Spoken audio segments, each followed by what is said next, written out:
this anymore than we have to. Trying to get this started now. That's why I want to get this called over. This morning, about a couple weeks ago,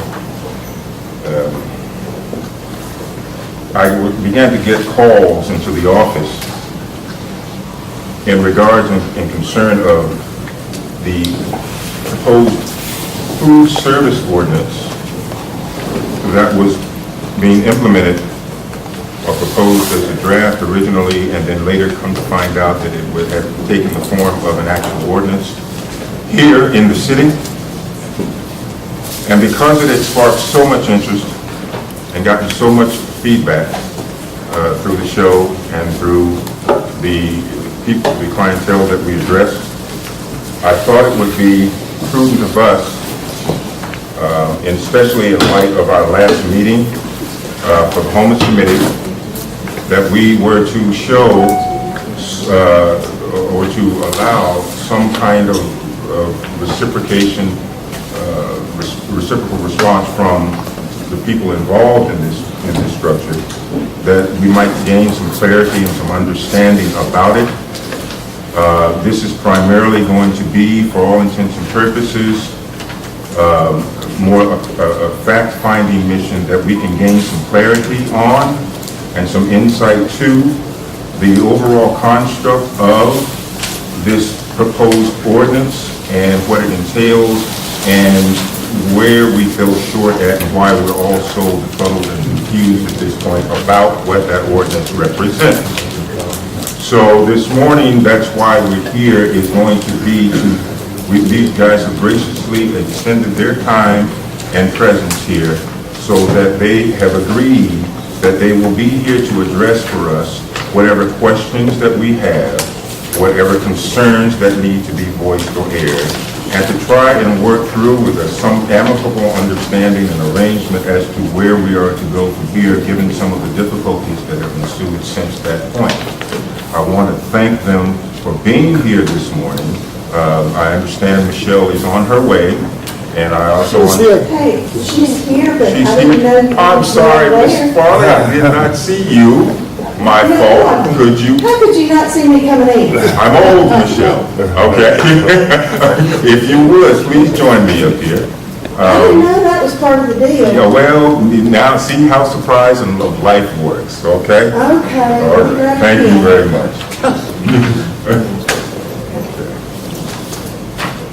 So, again, they have all agreed to come here for the purpose of gaining some clarity with this, and that we might better understand where we are working towards the end goal here.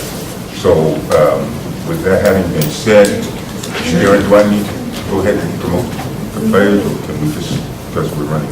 Let's go into it, and the mic is on in case they need to use Okay, that. all right. So, if you all will please introduce yourselves to the I think most everybody knows me, but I'm Don Lupo. I work for the mayor. I'm the director of the mayor's office of citizens assistance, and I've been there. I'm in my 14th year. I'm Michael Calvert, and I'm retired from Operation New Birmingham, enjoying myself, not usually up and about at this hour, but glad to see you all. And I'm here because I'm a member of the Friends of Lynn Park. Hi, I'm Michelle Farley. I'm the executive director of One Roof, and I was here to see what everybody had to say, but evidently I'm here to perhaps field some questions. Yes, Michelle, I'm sorry, David, but Michelle, when I sent the notice, the invitation, I was rather specific in saying that it was for the purpose of gaining this clarity. Well, and Rodney, let me say that we've got Project Homeless Connect coming up on Saturday, and so even opening an email is a good thing for me. I get that, but we appreciate it. Oh, Really. sorry, I was late. Okay.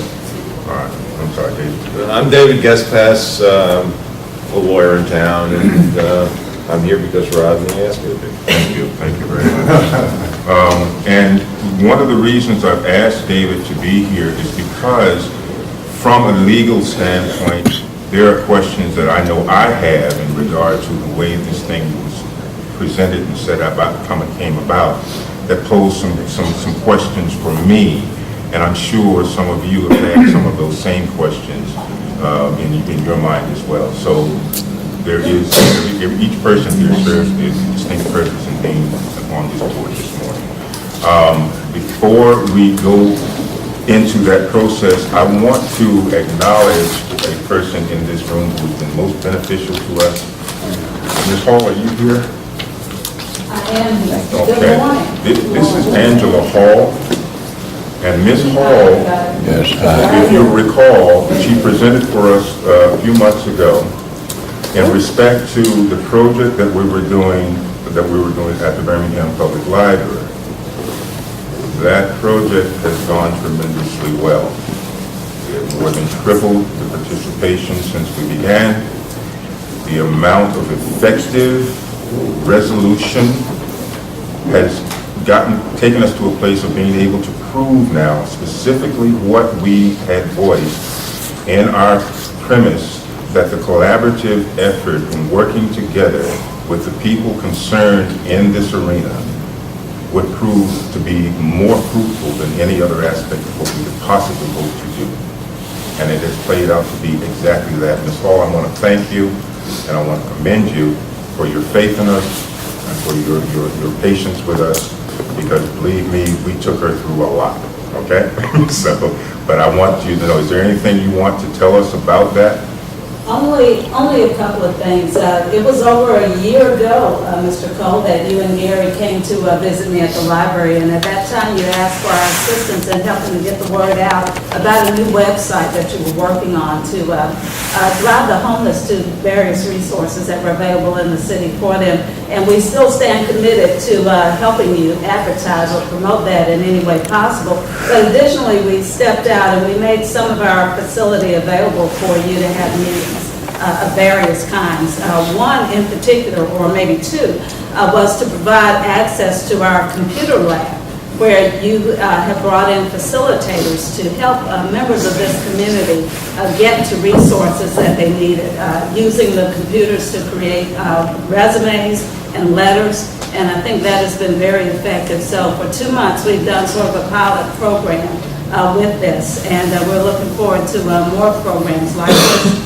They have worked very well, and you know, they have some pluses and minuses on either side, and we're going to talk about that and address it, but the library is very happy to be a part of it. So thank you for the opportunity. Thank you. We appreciate you. And we have seen some phenomenal results as a direct result of that project. So for all of you who supported it, I want to thank you personally and tell you that support did not go out there for nothing. We actually made good on everything that we aspired to do there. So that having been said, I want to go ahead and get into this because I know you're all very anxious to address this. Gary, if you could run that for me, please, so that and then I know that I've talked to a lot of you individually about this issue. I know that the issue itself is somewhat volatile by nature, but I want you to keep in mind that I don't believe that there's anybody sitting in this room that has made it up in their mind that they're going to do anything or attempt to do anything to impede the progress or the evolution of the city, all right? So when you're giving over these questions, please keep in mind that there are things that perhaps you are not aware of that is taking place in this city that will directly affect the actions that you can see on the surface and may not yet understand fully. All right? Gary?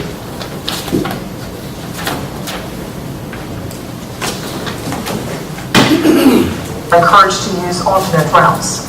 Birmingham's food truck ordinance is putting the brakes on some from serving the homeless. We first told you Saturday how police shut down some serving under the interstate. Despite ministries putting up a fight, the city refuses to back down. ABC 3340's Haley Westbrook joins us live from City Hall with more on this fight. Haley? And Mayor Bell wants organization, not just churches handing out hot dogs to the homeless. Now, under the food truck ordinance, they cannot do that, but one ministry tells me this fight is far from over. Thursday, a week ago, we were serving about 75 homeless people, and Birmingham PD showed up, and 8 or 10 of them got out and started barking orders that this food service be shut down. It's a service Don Williams has been doing for years. Oh, my Lord. I thought, is this America or is this Russia? You know, good gracious alive. We're here serving people that, for the most part, can't do it for themselves. Isn't alone. Minister Rick Wood hands out hot dogs and bottled water every other Saturday. I've been doing it for about 6 years now.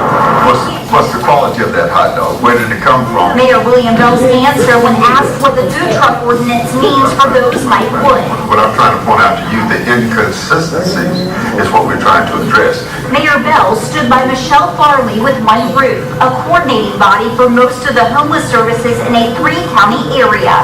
The ordinance has had some unexpected consequences for those who feed publicly, but it's actually a positive. Because Farley says it gives ministries the opportunity to join with service providers. So that you don't just get a meal for the day, you get a way out of homelessness. We want everybody to participate in meeting the needs of the homelessness, but there has to be some consistency. Why fight it? Well, because if we don't, then the government just is empowered more to be able to run over us like they have been on a national level. And I'm just not going to sit down and play dead and roll over. And starting tomorrow, Williams will serve at the Church of the Reconciler, and in the meantime, he's going to continue his fight to get a permit. For now, we are live in Birmingham. Haley Westbrook, ABC 3340. Now, there are some unusual requirements, to say the least, and concerns sort of revolving around the obtaining that or those requirements, meaning the permits and things necessary to do this. And we'll get into those. But I want you all to know that I contacted directly Mr. Lupo sitting here, and I asked him, how could that be? Because if you'll remember, approximately 4 or 5 months ago, we had a draft presented to us of that proposed ordinance, and we challenged it in written concern, and we were told in no uncertain terms that it was going to be, our considerations and thoughts were going to be taken under advice, and then they would hold off before they forwarded anything further. Well, that did not turn out to be the case. Truth of the matter is that the next thing we knew, we looked up and there it was. So we never got a chance to have input, to have an open forum about it, or any dialogue or input. And the thing that disturbs me most is the fact that when you set out something like that, that is so impactful to an overall segment of our community or society, then you at least should afford the people impacted by that ordinance the opportunity to have a voice and have some say in the choreography of their continued existence here in the city. And I found that to be somewhat challenging for me, because it was kind of an affront to my sensibility, quite honestly. This is about an open conversation. So let's understand that I too was kind of dissatisfied with it.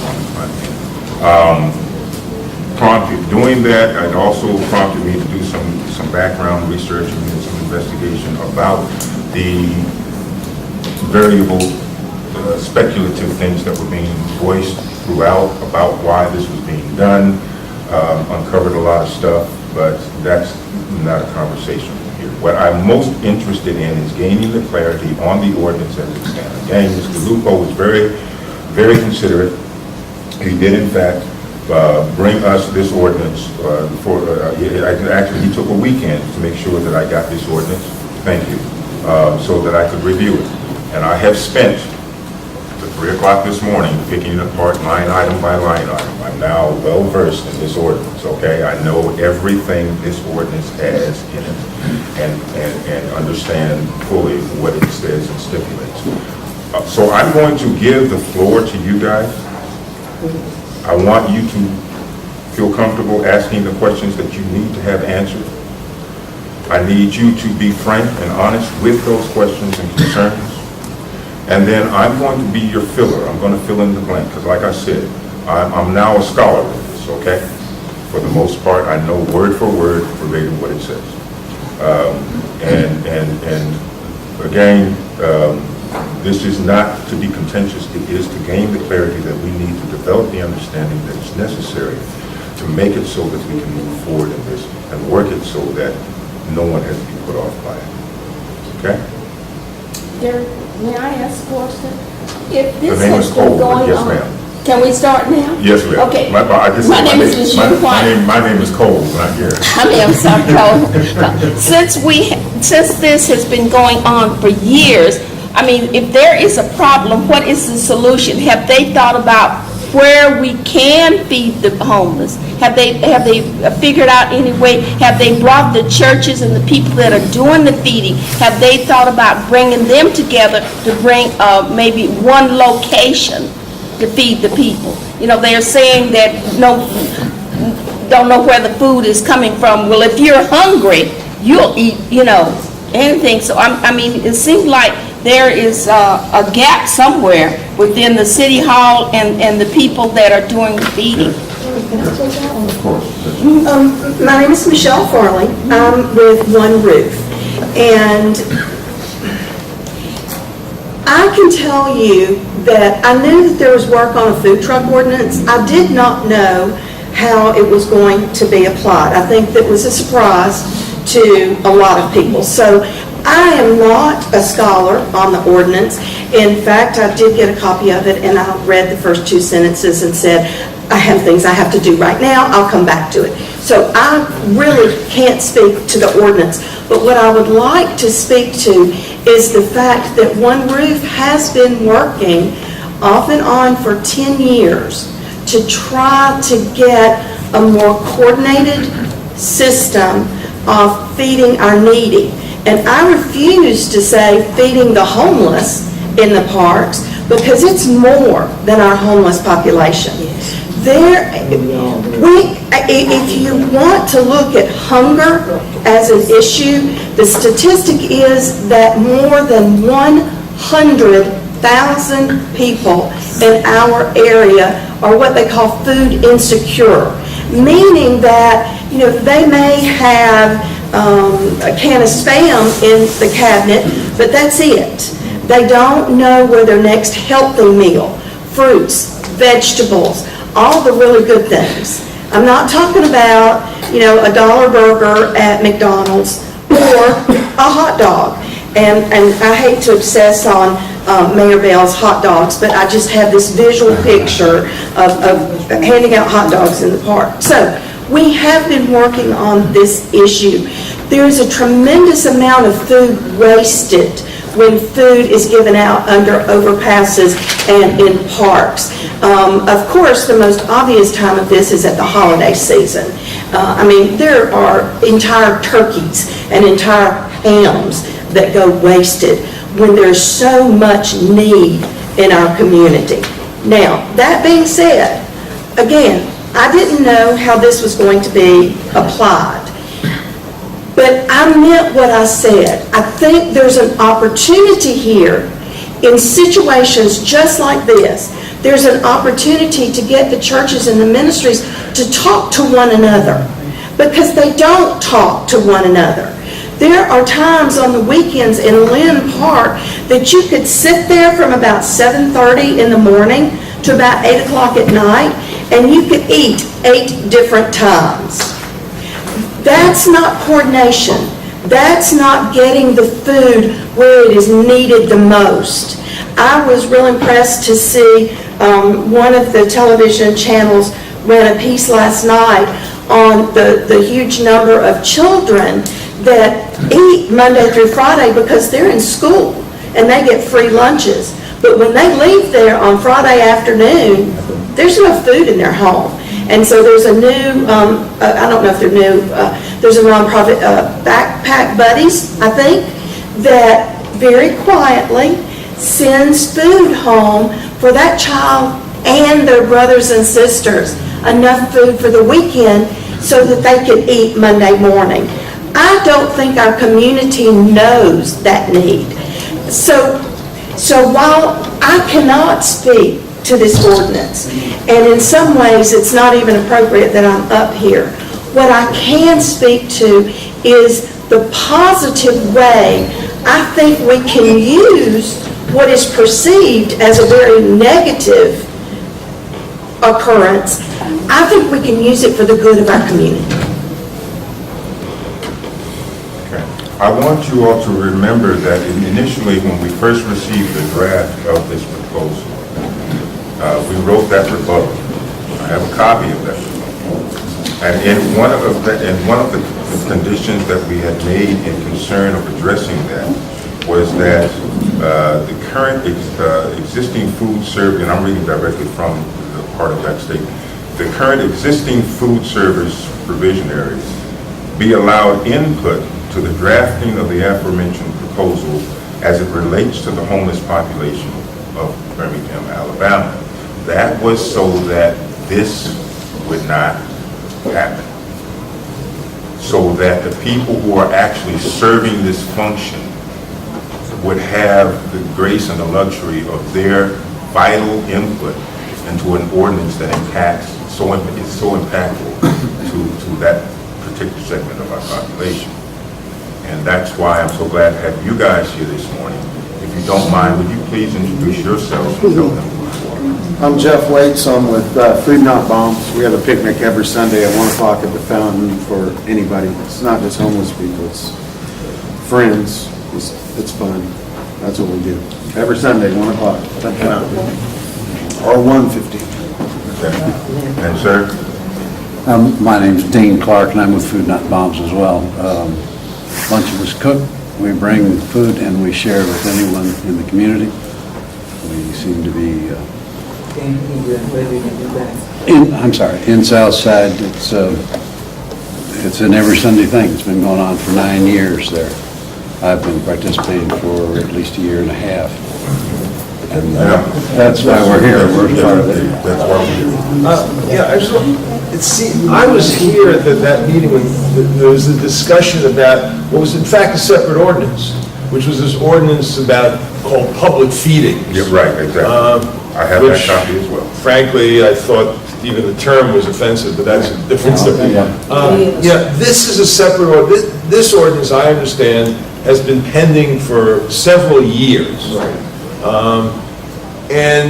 So the application of this ordinance, I suspect, and maybe you can correct me, it's just the perception I have from outside, is that it is being now applied to people providing meals for the hungry and the homeless because of the opposition to the public feeding ordinance. And this is kind of, I think, a backdoor way of addressing that perceived problem without having to go through all the effort of getting a specific ordinance passed that directly, this one is supposed to be for people who are vendors, as opposed to people who are giving food away, and its application, we can talk about that later, the application of it to these sorts of things is arguable, but I think questionable.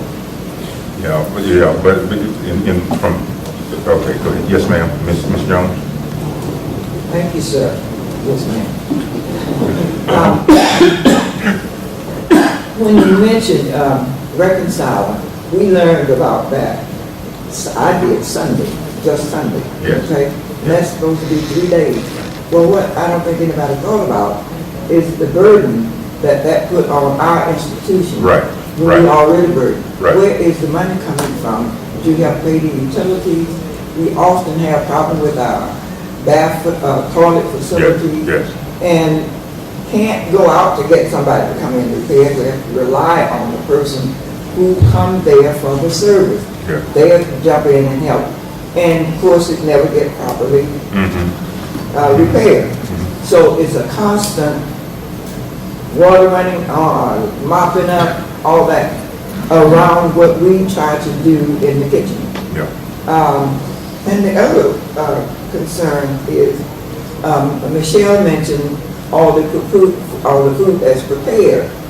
Well, many of us, non-profit don't have a place to store that, okay?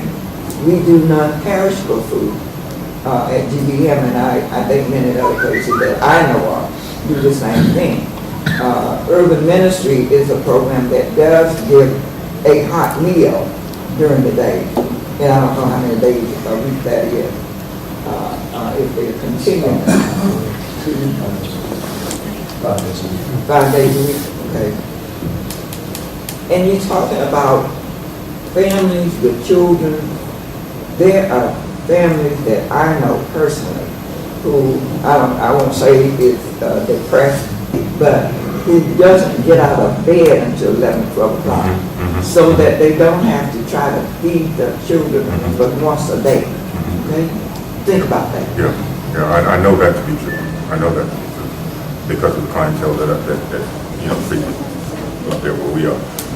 So that kind of speaks to the premise that, we oftentimes we're under the misperception that, and we have a tendency to forget that because our lives, our individual lives are so structured and so laid in order, per se, for the most part, we seem to forget the fact that homelessness does not lend itself to that kind of structure or that kind of consistency, and that homeless people are oftentimes not working within what we perceive to be our reasonable comfort zone when it comes to time reference. So they're hungry when they're out there, and oftentimes they have to adjust and make do for what they can, when they can, as they traverse throughout the course of any given day. Yes, sir. When I first got to Birmingham, the feedings, for lack of a better word, in Lynn Park, I don't know what I would have done without it on certain days. Now, I realize that compromises can be made and it can be moved elsewhere, the feedings and all that, but that has not happened. What I mean is, it was just dumped on the city, on the people that provide food services for the needy, to figure out, hey, what the heck's going on here? Which hampers their efforts. It makes it harder on them to do what they want to do, thereby helping to accomplish the goal of running the homeless and people that can't do it for themselves out of town. Okay, the only time, the way that this legislation was tacked on to the food truck ordinance was very sneaky. And the only time that I personally do sneaky things is when I know that I'm doing something wrong. Okay. Let me do this. My mom coming to you, but let me do this. Sir? Don Lupo said he got to leave about 8:15. Yeah, We haven't heard from him. Oh, And okay. it's about 13 minutes after that. Okay. Thank you, Aaron. All right, go ahead. Well, David, I don't know if you're a prosecutor or a defense attorney, but I'm going to be the defense attorney for the moment. Mr. Cole, you had conversations with people, and I don't know who you had those conversations with. Having said that, our main objective is to get food service, sort of, for the lack of a better term, under control, and to kind of know what, when, and where. Michelle pointed out that on any given Sunday, literally you can eat all day. Nobody has said there won't be permits, and nobody has said that there won't be feeding in the park, and nobody has said there won't be feeding under the bridge. All we've asked is that you get a permit. And until 12/19 yesterday, to the best of my knowledge, no one had even applied for a permit. Nobody's been turned down for a permit because until 12/19 yesterday, there was not even a phone call, there was not even an inquiry made about getting it. He applied for a permit, Yes, he called at 12/19 yesterday. That's who I'm referring to. The same day that I met you and gave you the ordinance, Yes. I met Mr. Williams and gave him the ordinance. And I met him 2 or 3 hours after I met you. This has been coming for a long time. And there are many problems that we've experienced in the parks, on right-of-ways, I mean, there's lots of problems. And I think, this is my defense lawyer coming out at me. The city's done many good things for the homeless population. And in terms of instituting and starting Project Homeless Connect with the help of One Roof and United Way of Central Alabama, and also with our warming stations.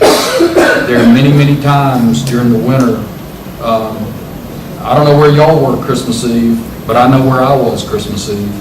I was at Boutwell with a whole bunch of people that were hungry and cold. And we've done many good things. We'll get this straight. And hopefully even today, we'll be able to announce something very positive, I hope. And that's my defense. Okay, so going forward, we want to be of help. We don't want to be a hindrance. We don't want to be in a defense mode. So we want to be of help, and we want to work with the organizations and make sure that this comes out to be a positive result. Appreciate that. But now, I want to point out, I know you have to leave. I'm going to stay to the very last meeting. Okay, so let me, just for the sake of, because I know you do have to. Yes, sir. Leave like that, I'm going to interject something here that I think is relevant at this point. When we first generated the challenge to the ordinance being served, the third of the four contentious items that we had in there stated, and it states that an assured alternative solution must be installed and made applicable prior to the removal of the standard accepted application of food servicing in respect to the homeless community as it currently exists.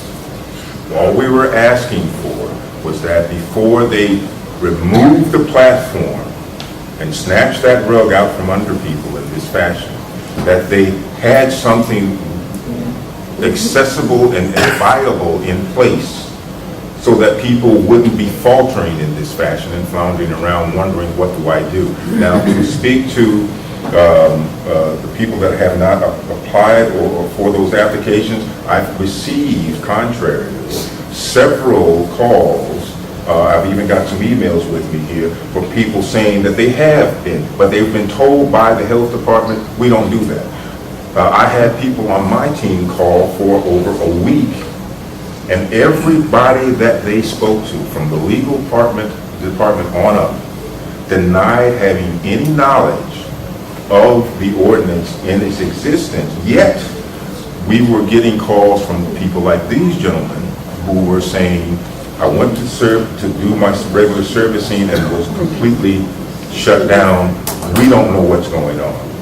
So you can see where the bubble of confusion here becomes ever greater because of, one, a lack of communication, two, a lack of clarity, three, a lack of at least even hearing the cries of people who were concerned about this on the front end and begged to be addressed and listened to and were summarily ignored. I have no doubt that people called the health department. I have absolutely no doubt that they did. And I have no doubt that they were told that they don't issue that permit that they said that they did issue. I know many people have done that. Yes. I don't know until 12/19 yesterday that anybody came to the city to get a permit. There were none. Okay. Can I ask? Sir. If I could ask a couple of questions. Sure. Right. And I'm not sure I can answer them. I'm not a lawyer, so. Okay, well, I will try not to be too shallow. You know, and I'm not questioning anybody's bona fides here. But first of all, the mayor was talking about the need for coordination. And the first question is, what efforts have been made to coordinate prior to the police going out and busting people, serving food? And the second part of that question, which goes back to what I said earlier, this ordinance is supposed to be for vendors. And why was it sprung on people kind of suddenly that it all was going to be applied to people giving food away? It seems the coordination should have been taking place before the position about response, because it's not like these people are collectively, these faith-based organizations, these community-oriented people are coming together from a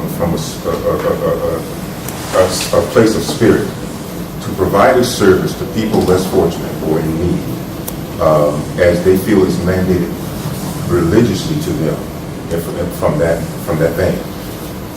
Why then should they be taxed or overly burdened when trying to facilitate their personalized spiritual guidance in this arena? It doesn't, something is not meshing, something's not matching up in that arena, and it causes great concern from all facets of our community. And I'm not ignoring you, I do see you, and I will call on you. Okay? But I need that, again, clarity here is very important. Communication here is very important. And I want to kind of cut out the usual back and forth banter and just go directly to the problem as it exists. I'm not sure I can speak to people's motives, just like I don't know who you spoke, I don't know who y'all made your request to. Yes. An ordinance was passed, and our side of the house enforces ordinances. I can't speak to the motives, sir. Okay. I wish I could, but I can't. But you can see how it would leave us kind of with sore feelings on this side of the fence, because we sent a response. We asked for a response back. We asked for consideration in this arena. I'm not directing this at you. I mean, an overall picture. The point I'm trying to make here is that when you're going to do things that impact, I remember a few years back, they tried to do a similar thing with making it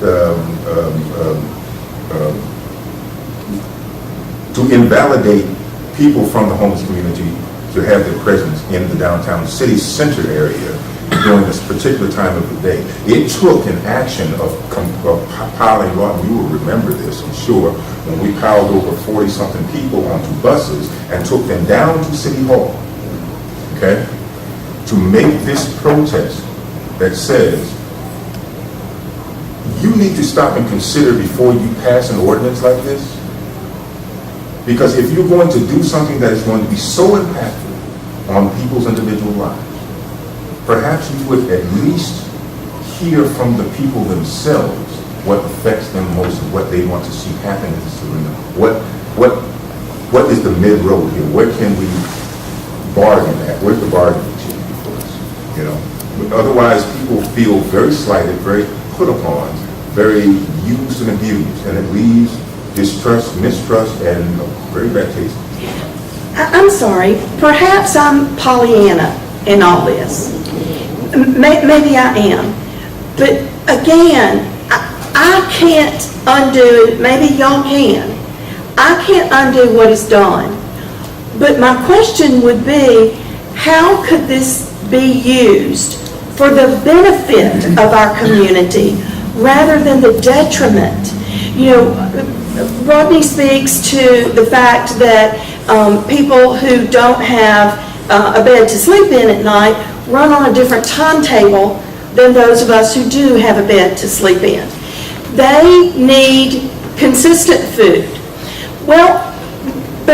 And Food Not Bombs, I must commend y'all. You're the only place I've ever known that does vegetarian food, and that's a wonderful option. But I'm speaking to that for a reason. You may be a meat eater, but there are people in our community who are not meat eaters. They have religious reasons for not eating meat. They have dietary reasons. Do you have any idea how prominent heart disease is in our homeless community. And my concern, and we've already done a vulnerability index within and this is vulnerability to death.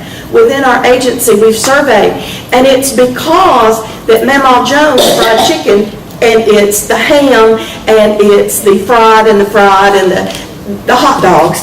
I mean, I'm not saying that it's not filling food, but if it contributes to you dying more quickly on the street, is it really helping you in the long run? But I digress. I just wanted to say, you guys rock with the vegetarian food.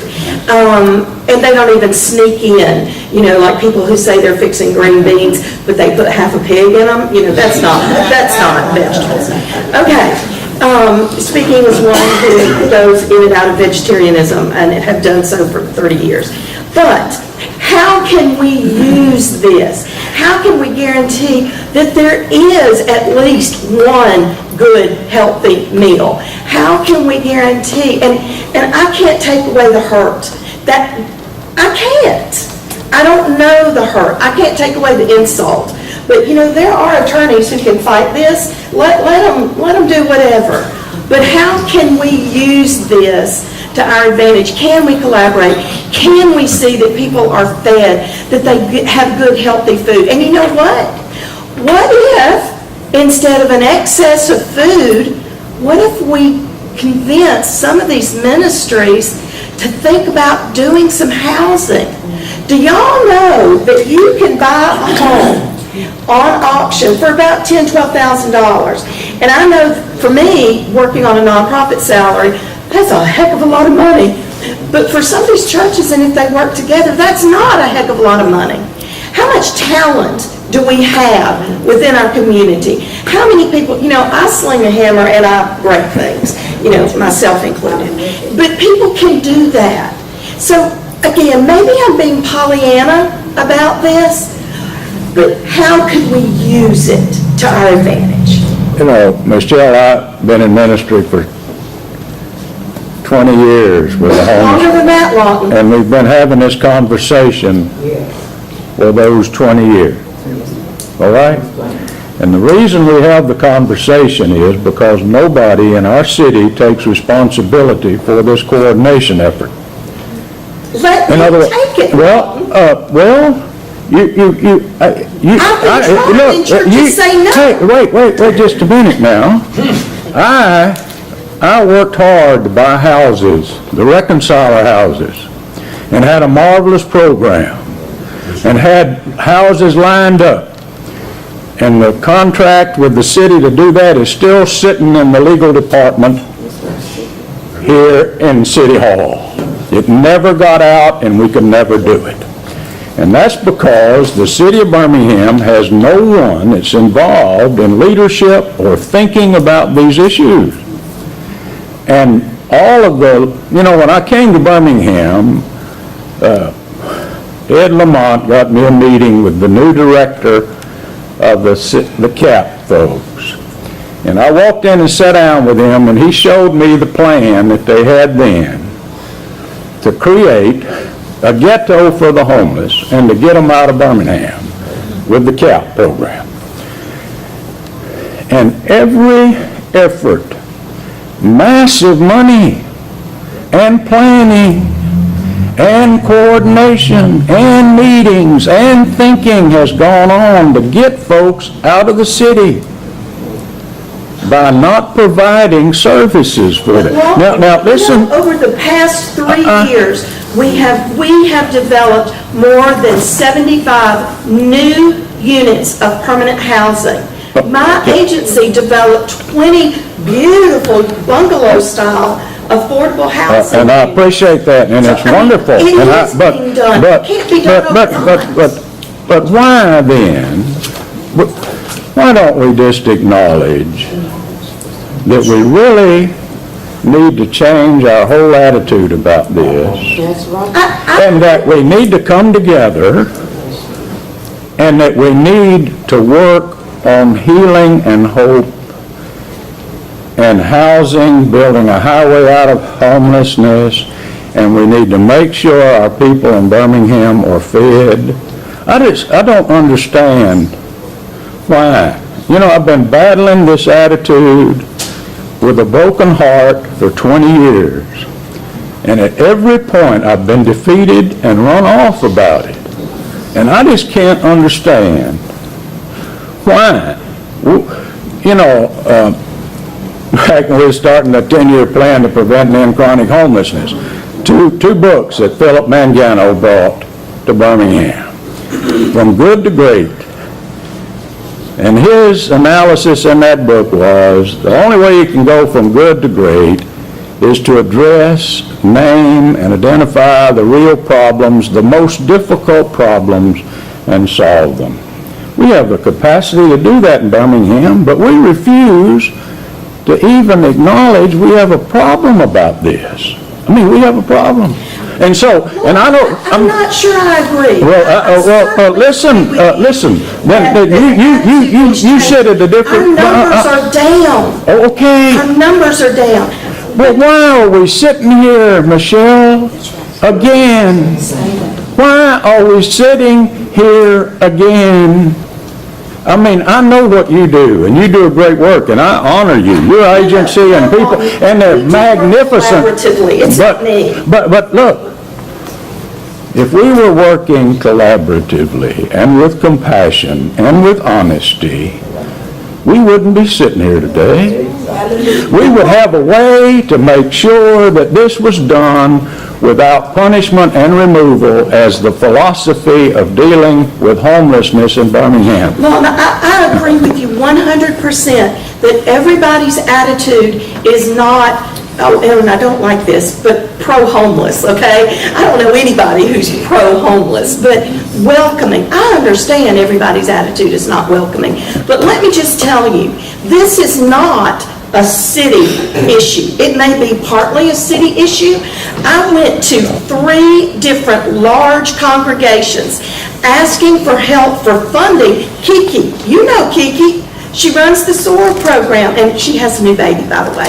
But she runs the SOAR program. This is a program that gets Social Security and disability benefits into the hands of our clients. She works with people on the street. I know that. I know her. I know you do, but I don't know that these folks do. It cost about $70,000 a year to run that program.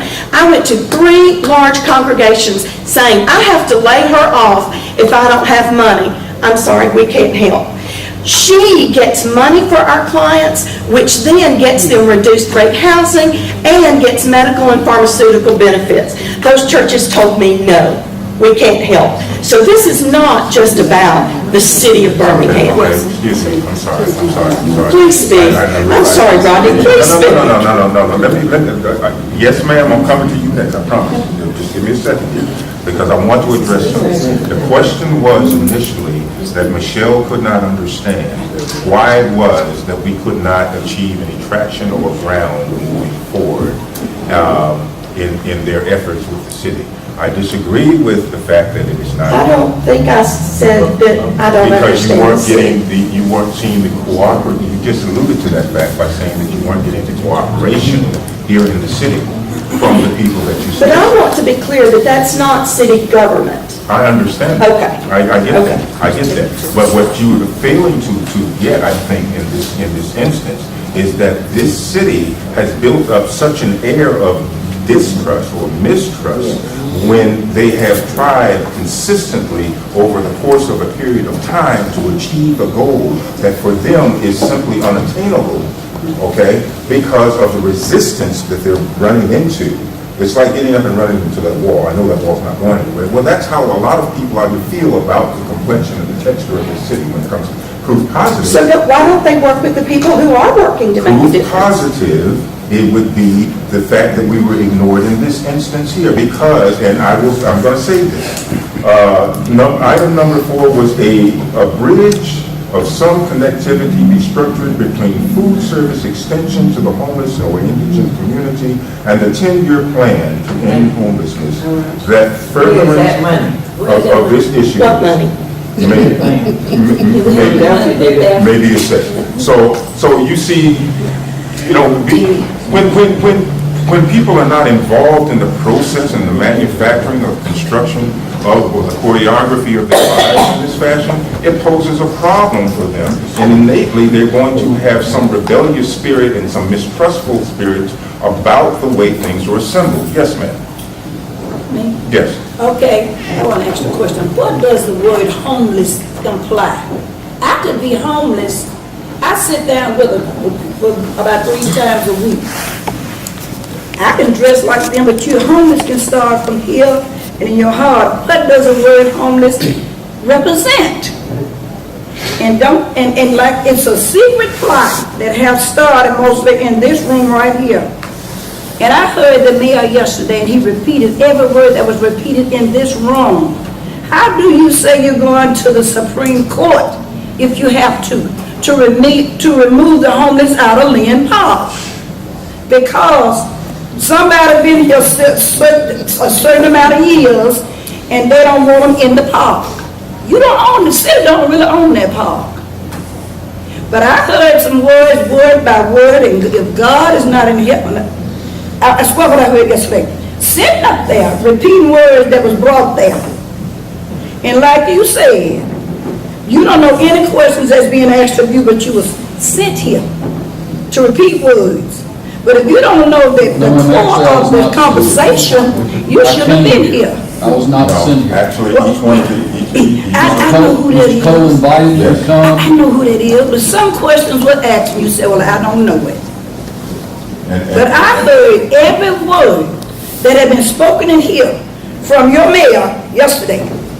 He don't even know what he's talking about because that's not his problem. Well, in essence, each of these individuals sitting in front of you this morning are here because they want to create a road or pathway. I understand it. A fundamental understanding of what was made a collaborative extension to resolve some of this and move towards a better place. Let's not forget them. If I can, this is sort of the problem I'm having right now that I'd really like to get. You know, the mayor talks about how we need more coordination, but the response from the city is entirely punitive. It's sending the police out to bust people after an ordinance is passed. No one had any idea had anything to do with this particular issue. So my question is, what is the city doing to promote that coordination? Do you see the city's role to do something to promote that coordination? And why was that not the first thing done as opposed to sending the police out? Before. And there again, David, they're I feel like, you know, I understand. I'm not sure I can fully answer, but. Is this an intelligent answer? But how can we use it going forward? But the main thing is, I mean, we do rely on one roof and we do rely on agencies to help us in this effort. I'm not sure that we have all the answers, and I'm not sure we can do it. The people that are represented in this room are going to have to do it. Now, that only works if the people's voices are heard. And Rodney, I'm going to tell you again, maybe you should have had that person that you delivered that message to, maybe they should be sitting here. I don't know who you gave that stuff to.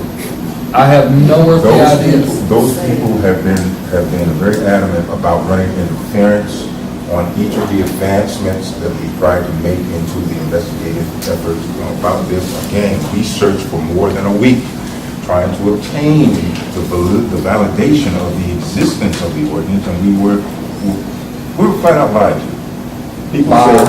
People said that the city clerk didn't know about it. The only person that acknowledged the existence of it was the health department. So I can backtrack through to find out specifically who we talked to and what times we talked to them. But the city clerk. But you called me.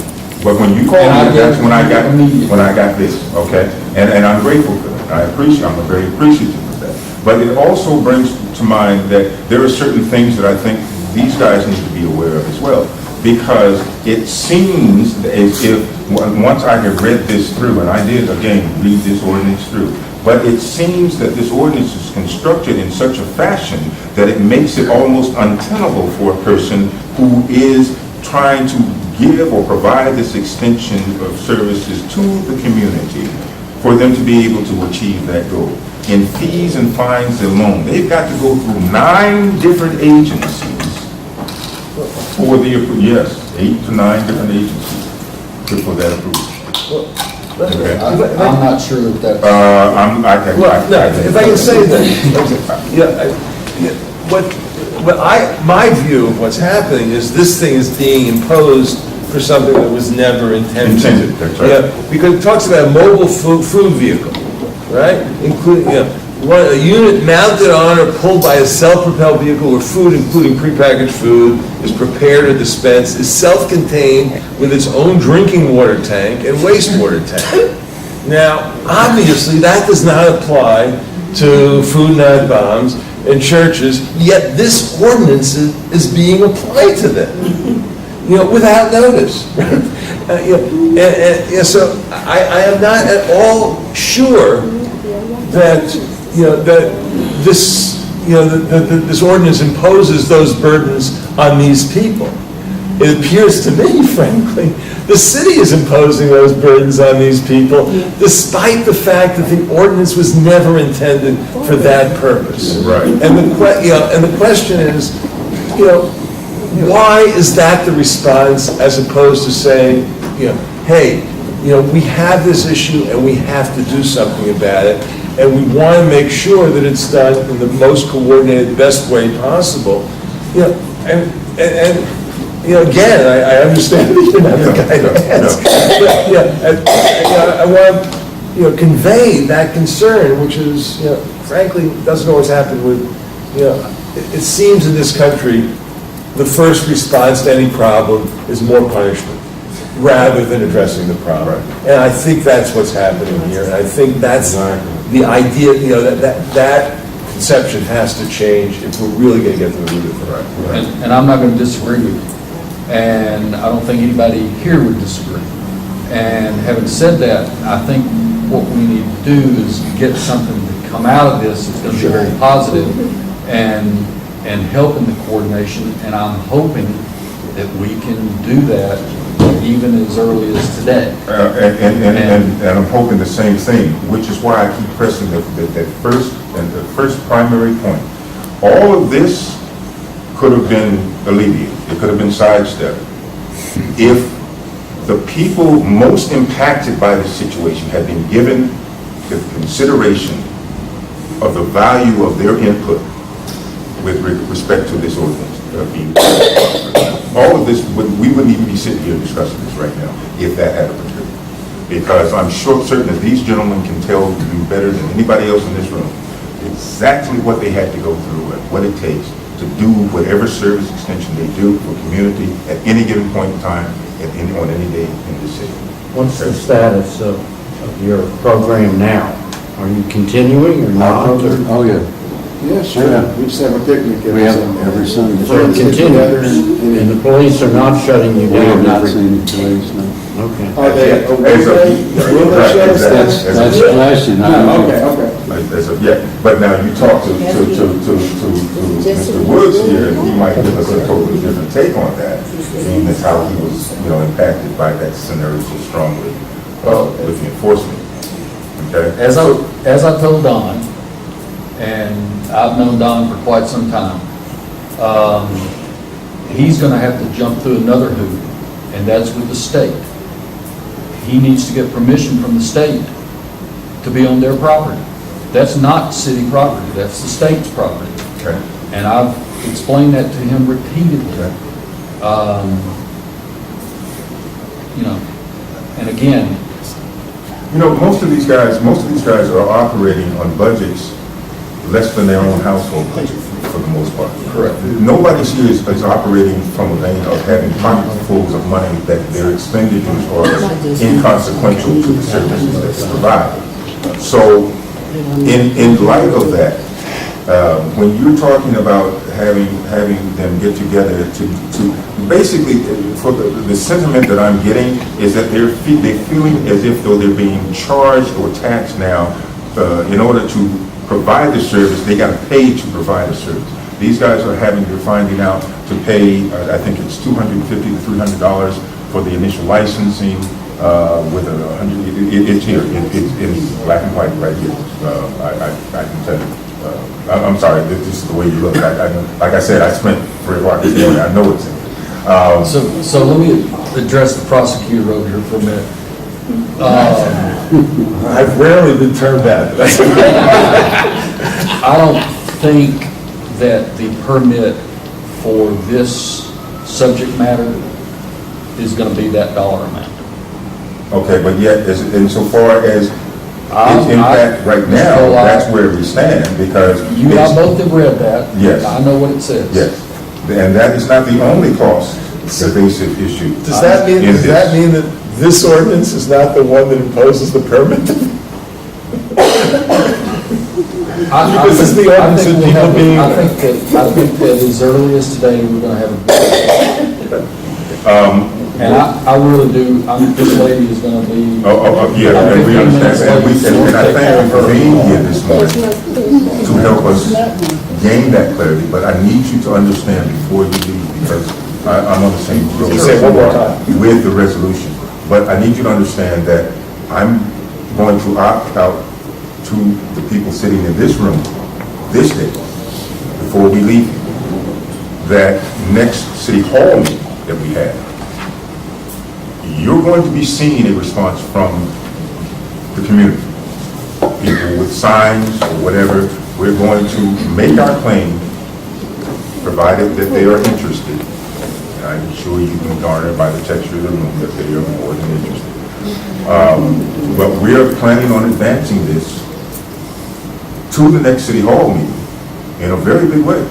Could we also advance this to collaboration and get people fed? I would rather see that, because it's a more immediate resolution to the nature of the problem at hand.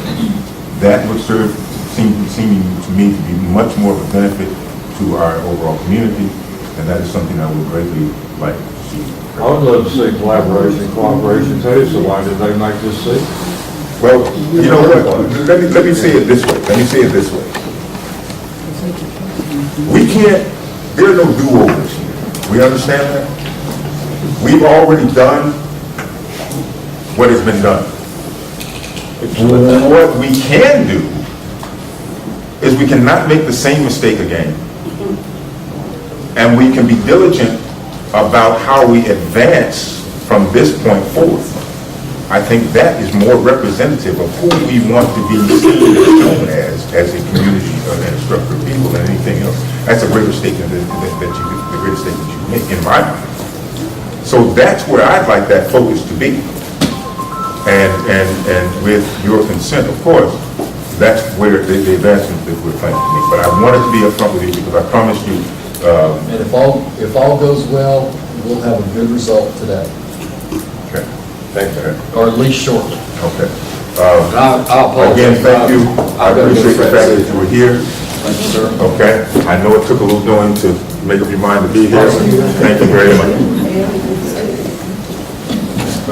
Yes, ma'am. Hang on one second. Yes, sir. You trying to... Just in addressing this ordinance, I've seen the ordinance, I had a copy of it earlier before we realized that suddenly now it's an ordinance. Yes. Is it not also limitations? I mean, it's bad enough that we have to get a license to share with our fellow human beings and that sort of thing. But there's limitations on, you can apply for the permit, which some people have found. Zoning Can't find it. limitations? There's all kinds of limitations, but there's limitations on the number of times one you. Three times in a year. Yes, sir. Three times in a year, we can fill a stomach somewhere and make life easier. I don't think that's exactly right. Well, it was down to... The ordinance is intended for people who go out every day selling food. You can ask for permits for particular areas. That is part of the stipulation with what would affect us and what is affecting us and what they're applying to us. That if we went through all their hoops and jumped through this to be able to share with our fellow human beings, we get to do it 3 times a year. Now, I mean, who in the hell decided that? That was in the original. I don't know if it's, I don't know. In the original, he is correct. In the original, that's what I was asking. You've got an ordinance passed, I don't know if that's still there. That was part of it. But in the original, he is correct, and I have a copy of that with me. No. You get your permit and jump through all the hoops, and then you get to do this 3 times a year. No, it's 4 times a year. 4 times, I'm sorry. 4 times. That's better. I'm sorry, I wrote it up.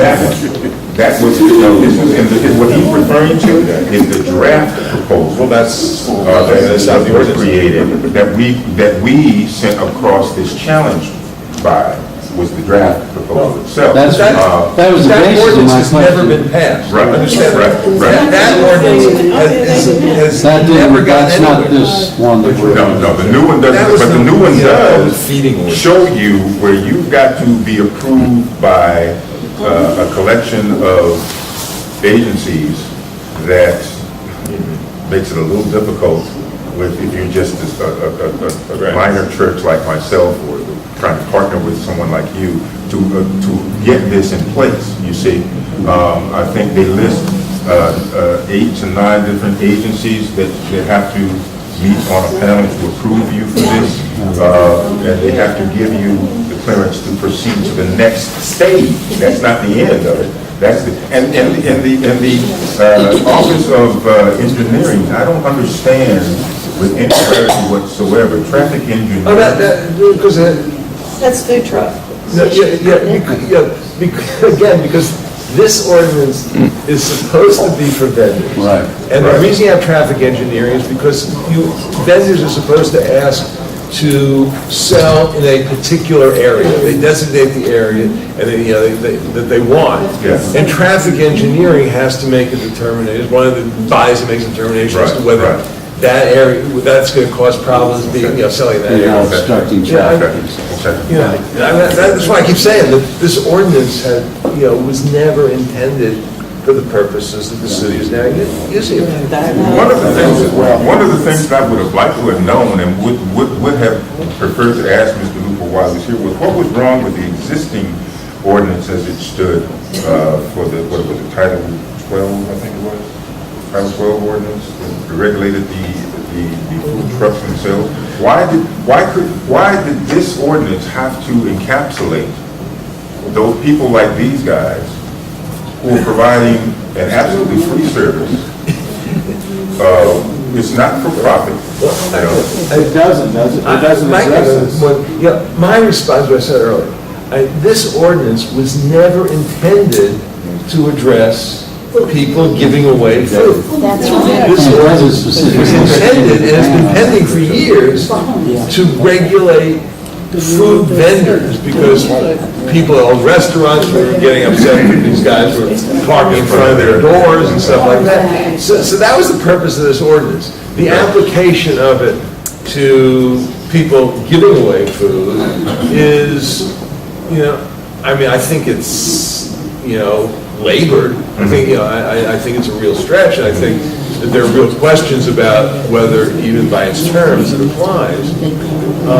Which goes back to what I said earlier, which is, why did the city decide to use this? Well, that's what we would all like to know. That's the question that we want to know. Why is it that they, all of a sudden, that they're bringing this into with the food truck? And my response is that the city decided to use this because it got so much pushback on that so-called public feeding ordinance that it didn't want to go to the trouble of actually passing something, and through the back door decided to use this thing, which is pending. Or perhaps they didn't want to hear directly from the community itself, to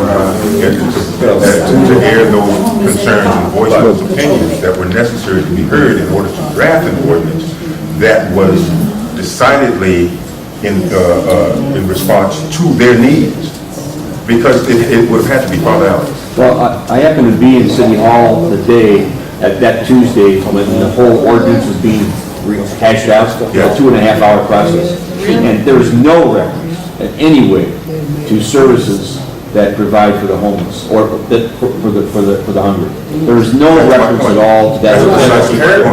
They don't care. It was basically these food companies that are trying to sell their goods, their food, to people who want to get a lunch for the office. So, yeah, it was totally exclusive of that.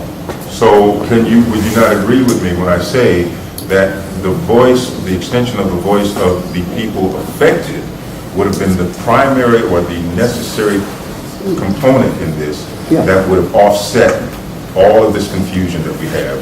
The city has a narrow consciousness of its people. Yes. And how our people are really served. And I think that's a challenge. Yeah. I think we can do better. I think we can do better. I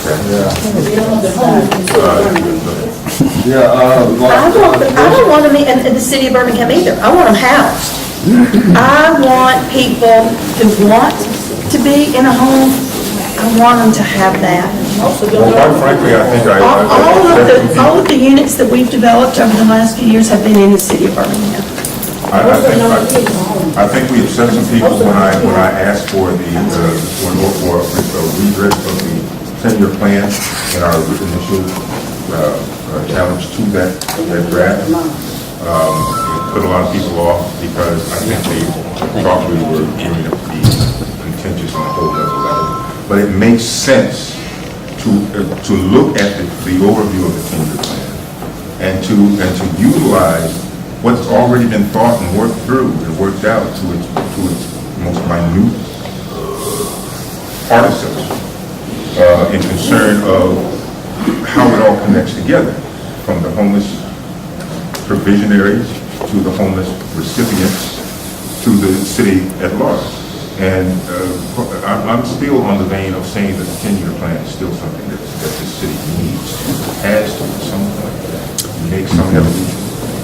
I knew I was responsible. Yeah, it was very, very exciting to hear Michelle say that she had 75 units of permanent supportive housing. And I'm sure your experience is that it's very beneficial and productive, right?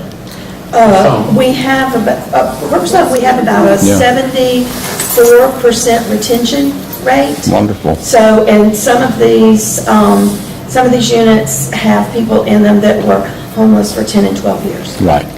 And that was all determined in the plan, and the plan was to have 500 of those units. And can you imagine, I know it's money, and the plan was also to develop an oversight committee. And it was my understanding that we could not develop an oversight committee in Birmingham because we couldn't recruit the corporate leadership and civic leadership that was necessary to take the responsibility for raising that money and making that happen. And that whole problem is demonstrated there in the same problem that was demonstrated in a manipulative use of an ordinance to try to be punitive and remove homeless people rather than really come together as a city to address the issue. And so I hope that this event again will move us to a new place, that we will really call our corporate leadership, because we know who runs the city center of Birmingham, to understand, if you don't, I know, but you know, I know who runs it. And because it became very clear to me over the process of 20 years of being here. It's not hard to see through when you're from the street. But anyway, if we can get an attitude change to see that it's for their benefit, for all of our benefit. The only thing that keeps this city from blossoming like a spring garden is our unwillingness to really take seriously the coordination and resources to address the needs of our chronic homeless and poor in the city. And yet we always come back to the fact, well, maybe we can use this ordinance to do this, to get rid of them, and they'll get gone. But genocide is not the solution to human problems, right? You can't. Justice and reconciliation and hope and beauty, it's just possible. And one day, we're going to wake up to these wonderful realities. Like we got the Dalai Lama coming to Birmingham in October. Now, the Dalai Lama is not going to be impressed by Regent's Park or a railroad park. Yes, sir. You know that? What he's going to be impressed with, and will see with clarity, is the human rights in this city. And that's what he's come to see, because that's why he's coming, right? And so we don't want. I mean, I love this city so much, and yet we can't see this. Like we've got a human rights ordinance, right? It's in the law department, in City Hall, and we can't get out. Same way with those reconciler houses. We've tried living wage ordinances. I think the mayor said at the meeting that we had with the National Lawyers Guild that he was working on getting an ordinance for raising the minimum wage here in Birmingham. And just to raise the minimum wage to some realistic level would solve this problem like you wouldn't believe, because folks work all day, every day, and they don't have enough money to buy food because they're not being paid, right? So, I mean, these are the things that this is Birmingham's identity, is human rights. Caring for all people, loving the people. And we can't play games with this. It's going to kill us if we continue. And so maybe this problem, Michelle, maybe somebody can wake up the BBA to see what our real future is, and their benefit will be from such a beautiful gift to this wonderful people, Birmingham. Ultimately, we're going to be, whether we like it or not, defined by the actions that we take in concern with preservation. Yeah, that's right. I understand, and I appreciate each of you for being here. There is an announcement that I have in my hand that says the Transportation Committee meeting for REV is at 10 a.m. today at the REV Birmingham office. All those wishing to be in attendance, please understand and know that. Mr. Calder, I appreciate the fact that you all were here. Michelle, and as well, David, you know, I'm always glad to have you here. Michael. I hope each of you got something from this. Good to see you. I want to address